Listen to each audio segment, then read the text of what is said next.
small but friendly dealer. Online at Key Acura of AtlanticCity.com. Phillies tonight. Interesting lineup decision. We'll get into it with Frank Klose. What does it mean? We'll get his thoughts now. Our Phillies mailbag is here with Frank Klose from 97.3 ESPN.com. I know you got a lot of mailbag questions this week. We'll get to those. But Hayes in left, batting ninth. Marsh in center. Is that a clue of what the Phillies might be doing come playoff time? I think it's possible. The Phillies traded for Hayes to be a starting left fielder. Unfortunately, the sample size you saw was kind of small.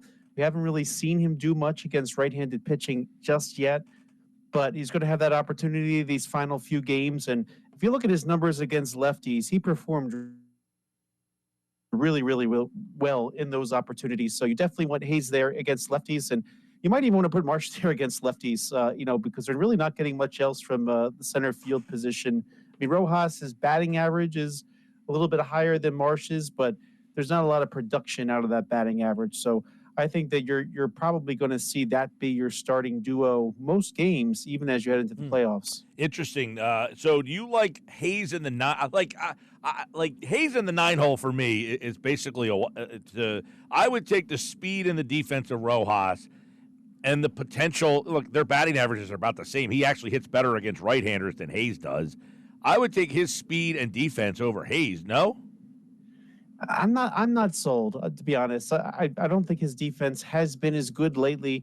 I don't think he's figured out how to use his speed yet. I think Johan Rojas has a lot more development to go to really hone those skills. Just in general, yeah, he almost made that catch of the year, which unfortunately ended up being a home run a couple weeks ago. But I think he's got some room for improvement. So I still tend to think that he should not be starting. Now, when you get to the seventh inning, if the Phillies have a lead of a couple of runs, I might be putting him in there for defense at that point. All right. Well, I just totally disagree with you there. We've had battles with this, me and some friends. I mean, to me, I want him out there as much innings defensively as possible. I think Marsh stinks in center field. He's much better in left field. And you cannot give up a run because he misplays a ball in center field. I'll tell you this, though, Frank. It would be different if Hayes had been somewhat productive against righties. He has been not productive at all. So you're basically putting him in the 9-hole, which is a wash with Rojas. I mean, I think Hayes is a better hitter than Rojas. Don't get me wrong. But I think Hayes, as an outfielder, way less. Speed, way less. Not doing much against right-handed pitcher. I'll take the chance with Rojas playing and helping me out defensively and then finding different ways to get on. And if I have to, I'll bunt him. I don't think you're going to bunt Hayes and use him in that manner either. So I just think the intangibles Rojas brings is much better than Hayes. Now, the Marsh thing, he'll play most of the time because you're mostly going to see right-handed pitching. But last year, the Phillies played Pache in the 2 wild-card games. They did. I think in an ideal world, you have Brandon Marsh and Austin Hayes platooning in left field. But to do that, I think you need to have a stronger center fielder who gives you a little bit more. Look, I think they've tried to get Rojas to bunt. He has not excelled at it. I feel like if he could get the bunting down, you can live with him more. I mean, I think there's still a lot more to be written on Johan Rojas and a lot more improvement forthcoming. But I think right now I'm personally using him as a speedster on the base path after somebody else got on, and as a defensive sub late in the game. I'll tell you, we've had this conversation with a lot of people. You're the only one that has gone this direction, so I give you credit for it, man. Everybody else has said it's not even a question in their mind. You got to go the other way. But, Frank, that's why you get paid the big bucks, man. Hey, listen, we'll see. I go against the grain. I hope that Hayes starts to turn it around. He's been so bad against right-handed pitching that, to me, he's just a wasted spot in the order, and it weakens you everywhere else. To me, and look, this is what I like about the other configuration. If Rojas is playing center and Marsh is playing left, I now have Hayes at least as a bat if a lefty comes in the game to face Marsh. It gives me a move there, and it gives me a move if I have to hit for Rojas. The other way around, I am not using Rojas to hit for anybody, so it really takes a bat off my bench, and it weakens me defensively. So there's so many more pluses with Hayes on the bench than there is with Rojas on the bench. No, I think the bigger solution is in the offseason, you find a way to get one person who can play left field every day and do Yeah. it well, Well, and listen, then they they you move on. their offseason, they're going to have to figure out big changes if they can't find a way to win a World Series. If they disappoint again, you're going to be looking at major changes to this roster, possibly. Now, there's not a lot of changes you can make, but you're going to have to find something to kind of shake the tree a little bit. Let's get into some of the mailbag questions.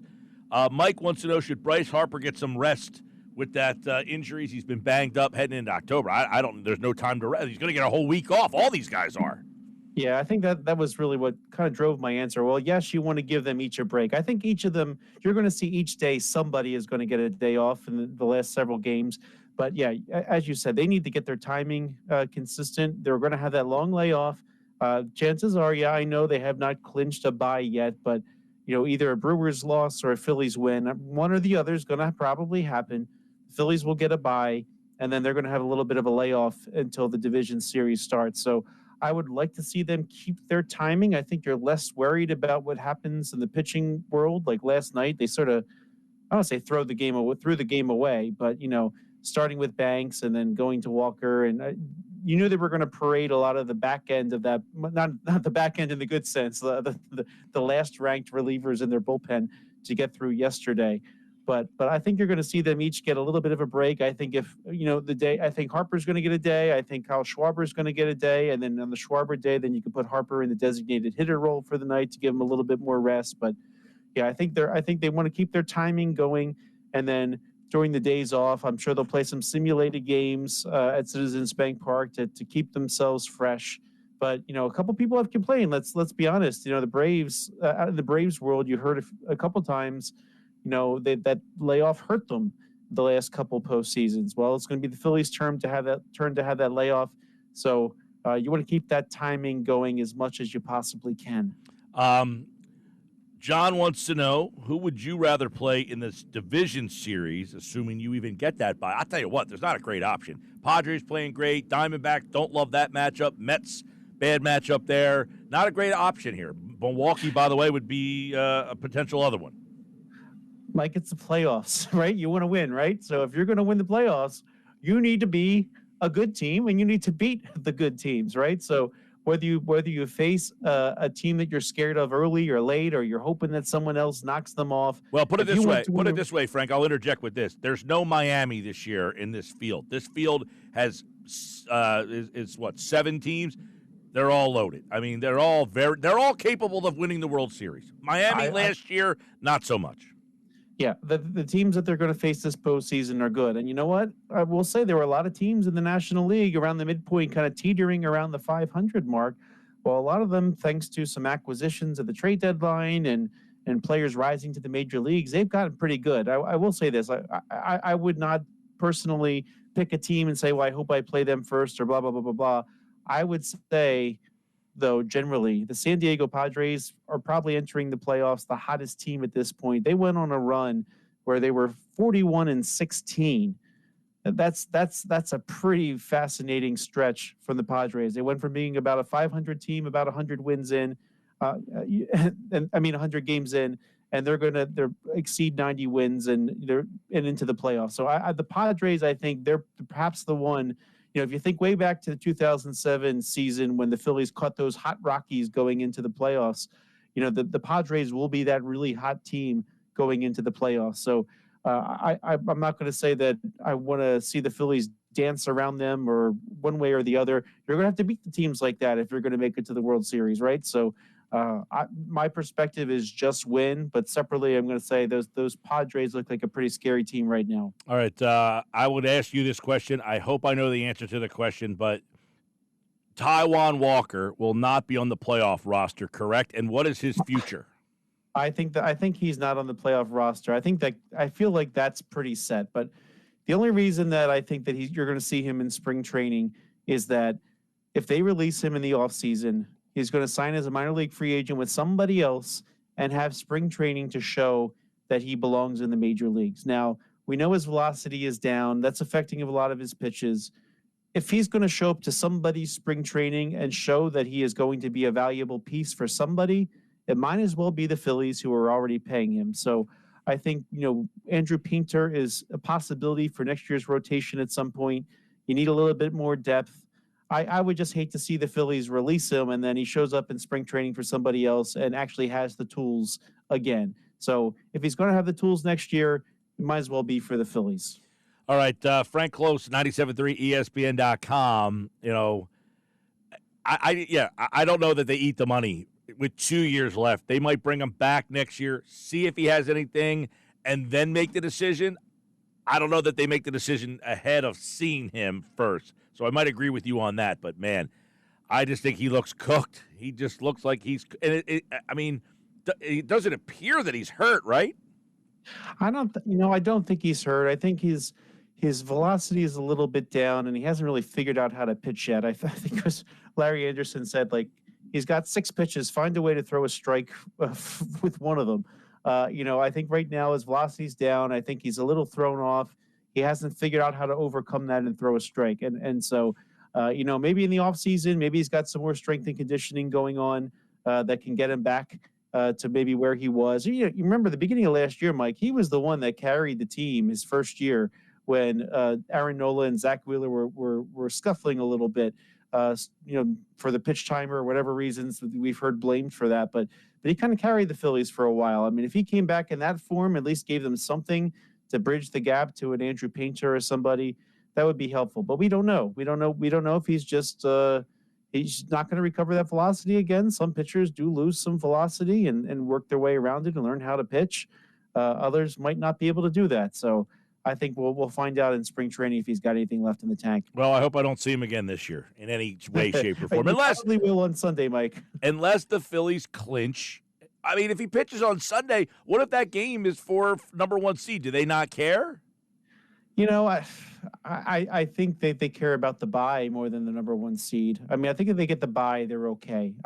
If not that, I think they're certainly not going to try to pitch one of their aces and then risk getting them hurt before the playoffs or something like that. I think you don't think that Nola, who's scheduled to pitch Sunday? I think Nola, Wheeler, and one of those guys, right? You don't think they're going to take their turn? I don't think that the starting pitcher will take their turn on Sunday. They jumped around a little bit, thanks to the clincher. So they didn't announce starters yet. So they could do a couple of things. I think one possibility is, since last night would be the 5th day for the group that pitched last night. If they wanted to skip Aaron Nola, they could. So Nola's Nola's scheduled for Sunday.